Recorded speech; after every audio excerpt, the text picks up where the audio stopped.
Film ഗ്യാരേജിലേക്ക് അവർക്കും സ്വാഗതം. ഒരു വിജയ് സിനിമ തിയേറ്ററുകളിലേക്ക് എത്തിയിട്ട് 1 വർഷം കഴിഞ്ഞിരിക്കുകയാണല്ലോ. 2026 പൊങ്കൽ റിലീസായിട്ട് തിയേറ്ററുകളിലേക്ക് എത്തുകയാണ് വിജയ് നായകനായി എത്തുന്ന ജനനായകൻ. തളപതി വിജയുടെ രാഷ്ട്രീയ പ്രവേശനത്തിന് മുന്നേ തിയേറ്ററുകളിലേക്ക് എത്തുന്ന സിനിമ ജനുവരി 9-ാം തീയതിയാണ് തിയേറ്ററുകളിലേക്ക് എത്തുമെന്ന് പ്രഖ്യാപിച്ചിരിക്കുന്നത്. സിനിമ തിയേറ്ററുകളിലേക്ക് എത്തുന്നതിന് മുന്നേ വിജയ് തേടി വലിയൊരു വിവാദം എത്തിയിരുന്നു എങ്കിൽ പോലും ആ വിവാദമൊന്നും തന്നെ ജനനായകൻ എന്ന സിനിമയുടെ ബിസിനസിനെ ബാധിച്ചിട്ടില്ല എന്നാണ് സിനിമയുടെ ഏറ്റവും പുതിയ ബിസിനസ് അപ്ഡേറ്റ് പുറത്തു വരുമ്പോൾ വ്യക്തമാകുന്നത്. സിനിമ തിയേറ്ററുകളിലേക്ക് എത്തുന്നതിന് മുന്നേ പ്രീ റിലീസ് ബിസിനസ് ആയിട്ട് 100 കോടി കളക്ഷൻ നേടിയെടുക്കുന്ന ഒരു വാർത്ത പല സിനിമകളുടെ കാര്യത്തിൽ നാം കേൾക്കാറുള്ളതാണ്. എന്നാൽ തമിഴ്നാട് തിയേറ്റർ റൈറ്റ്സിന്റെ കാര്യത്തിൽ മാത്രം 100 കോടി കളക്ഷൻ നേടിയെടുത്ത പ്രീ റിലീസ് ബിസിനസ്സിൽ മാസ് കാണിച്ചിരിക്കുകയാണ് ജനനായകൻ.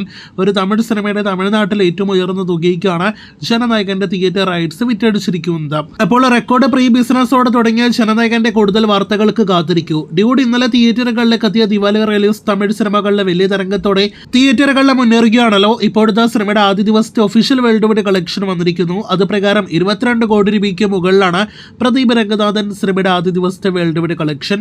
ഒരു പ്രദീപ് സിനിമയുടെ ഏറ്റവും ഉയർന്ന ആദ്യ ദിവസത്തെ കളക്ഷൻ റെക്കോർഡാണ് ഇപ്പോഴത്തെ ഡ്യൂഡ് നേടിയെടുത്ത് കഴിഞ്ഞിരിക്കുന്നത്.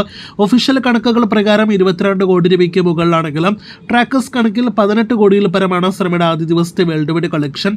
അതിൽ 6 കോടിയിൽ പരം ഗ്രോസ് കളക്ഷൻ തമിഴ്നാട്ടിൽ നിന്നാണ് സിനിമ നേടിയെടുത്തിരിക്കുന്നത്. തമിഴ്നാട്ടിൽ ഇനിയും മികച്ച കളക്ഷൻ ആദ്യ ദിവസം പ്രതീക്ഷിതാണ്. എന്നാൽ ആ പ്രതീക്ഷ ലെവലിലേക്ക് എത്തപ്പെടാത്തതാണ് ഇന്നലെ പ്രതീക്ഷ 20 കോടി ട്രാക്കിംഗ് കളക്ഷനിലേക്ക് സിനിമ എത്തപ്പെടാത്തത്. എന്തായാലും ആദ്യ ദിവസം മികച്ചൊരു വേൾഡ് വൈഡ് കളക്ഷൻ സിനിമ നേടിയെടുത്ത് തുടങ്ങിയിരിക്കുന്നു. കേരളത്തിൽ ആദ്യ ദിവസം 54 ലക്ഷം ഗ്രോസ് നേടിയെടുത്ത സിനിമയുടെ ഇന്നത്തെ ഉൾപ്പെടെയുള്ള കളക്ഷനായിട്ട് പ്രേക്ഷകർ കാത്തിരിക്കൂ.